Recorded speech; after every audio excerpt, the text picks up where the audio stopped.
మొదటి అర్హత స్థిరత్వం. గత 2 సంవత్సరాల్లో ఆంధ్రప్రదేశ్లో ఏర్పడిన రాజకీయ స్థిరత్వం గ్రామాభివృద్ధికి బలమైన పునాది వేసింది. ఎన్డీఏ వాళ్ళ నిర్ణయాలతో స్పష్టత వచ్చింది. కేంద్ర రాష్ట్ర సమన్వయం బలపడింది. ఆ స్థిరత్వాన్ని ఆధారం చేసుకొని ఈ రోజున పెట్టుబడులు కావచ్చు, ప్రభుత్వాన్ని గ్రామాన్ని మళ్ళీ పరిపాలనా కేంద్రంగా నిలబెట్టే ప్రయత్నం ప్రారంభించింది. అందులో భాగంగా 13,326 పంచాయతీల్లో ఒకేసారి గ్రామ సభలు నిర్వహించడం జరిగింది. ప్రజాస్వామ్యాన్ని ప్రతి గ్రామం గడప గడప వరకు తీసుకెళ్ళగలిగాం. ప్రతి పంచాయతీకి ఒక కార్యదర్శి వ్యవస్థని బలోపేతం చేశాం. స్థానిక అవసరాలకు అనుగుణంగా కొత్త పరిపాలనా విధానాలను రూపొందించాం. గ్రామ పంచాయతీల పరిపాలనా సామర్థ్యాన్ని బలోపేతం చేశాం. పల్లె పండుగ ద్వారా గ్రామాభివృద్ధిని ప్రభుత్వ కార్యక్రమం నుంచి మంచి ప్రజా ఉద్యమంగా మార్చాం. స్థానిక నాయకత్వానికి గౌరవాన్ని పునరుద్ధరించడం, ఇర్రెస్పెక్ట్ ఆఫ్ ద పొలిటికల్ అఫిలియేషన్స్. స్వర్ణ పంచాయతీ దిశగా ప్రయాణం ప్రారంభించాం. ప్రతి ఆలోచన సిద్ధాంతంగా మిగిలిపోకుండా ఫలితంగా కనిపించాలనే దానికి స్వర్ణ పంచాయతీ కేంద్రంగా ఒక చిన్న ఉదాహరణ చెప్తాను. మన ఈ పక్కనే తిరుపతి రూరల్ మండలంలోని శ్రీనివాసాపురం గ్రామ పంచాయతీలో స్వర్ణ పంచాయతీ పోర్టల్ ద్వారా ఆస్తుల వివరాలను శాస్త్రీయంగా అప్డేట్ చేశాం. ఇప్పటి వరకు పంచాయతీ రికార్డ్స్లో కనిపించని అనేక ఆస్తులు వ్యవస్థలోకి వచ్చాయి. ఆస్తుల సంఖ్య 1291 నుంచి 1356కి పెరిగింది. దీని ఫలితంగా పంచాయతీ ఆదాయ సామర్థ్యం 75 లక్షల రూపాయల నుంచి 1,66 లక్షలకి పెరిగింది. ఇక్కడ ఒక్క రూపాయి పన్ను కూడా పెంచలేదు. స్వర్ణ పంచాయత్ పోర్టల్లో సమాచారం సరిచేసాం అంతే. ఇది కేవలం ఒక గ్రామ పంచాయతీ కథ కాదు. వ్యవస్థ సరిగ్గా పనిచేస్తే గ్రామాలు ఎంతటి సామర్థ్యాన్ని సృష్టించగలవో చెప్పే ఒక బలమైన ఉదాహరణ. భారతదేశపు అభివృద్ధి ప్రయాణంలో తదుపరి అధ్యాయం ఇక్కడే ఉంది. 2047 నాటికి వికసిత్ భారత్ నిర్మాణం పార్లమెంట్ భవనం నుంచి కాదు, 2.6 లక్షల గ్రామ పంచాయతీల నుంచి ప్రారంభమవుతుంది. భారతదేశ భవిష్యత్ పార్లమెంటులో మాత్రమే కాదు, గ్రామ సభల్లో కూడా రాయబడుతుంది. ఒక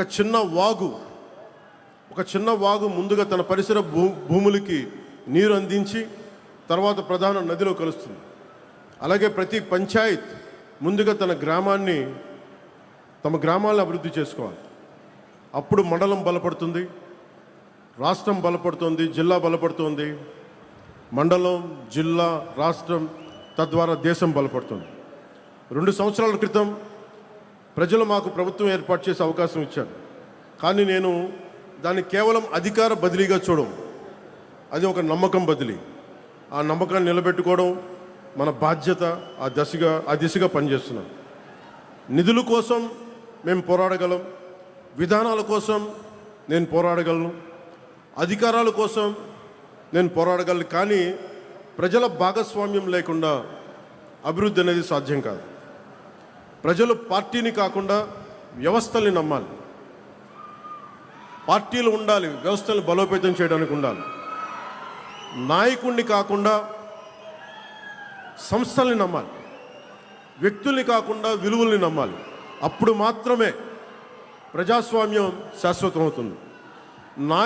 ఏ నాయకులైతే ఏ పార్టీలైనా కావచ్చు, తెలుగుదేశం కావచ్చు, జనసేన కావచ్చు, భారతీయ జనతా పార్టీ కావచ్చు, వ్యవస్థను బలోపేతం చేసే దిశగా, విలువల్ని కాపాడే దిశగా, ప్రజాస్వామ్యాన్ని బలోపేతం చేసే దిశగా అడుగులేస్తే ఈ కూటమికి తిరుగుండదు.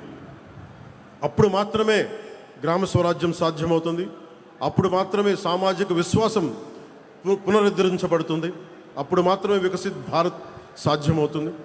గ్రామం బలపడితే ప్రజాస్వామ్యం బలపడుతుంది, ప్రజాస్వామ్యం బలపడితే దేశం బలపడుతుంది. అందుకే మా ప్రయాణం కేవలం ఒక గవర్నమెంట్ ఫార్మేషన్ కోసం కాదు, నేషన్ బిల్డింగ్.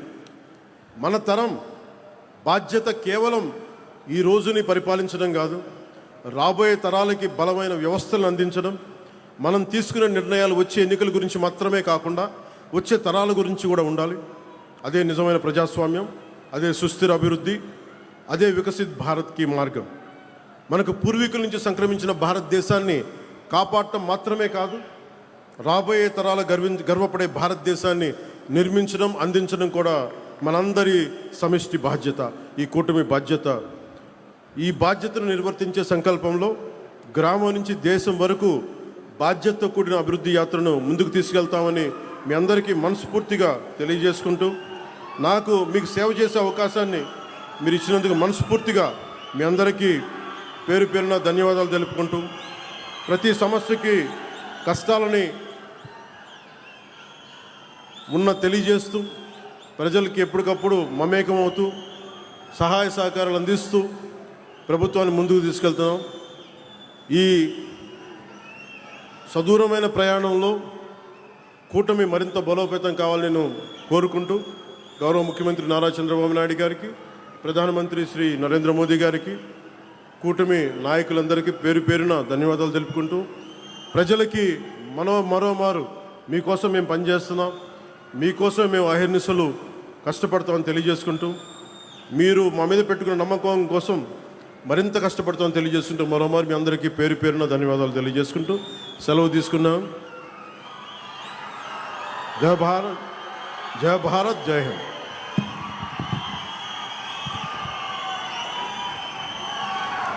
ధైర్యానికి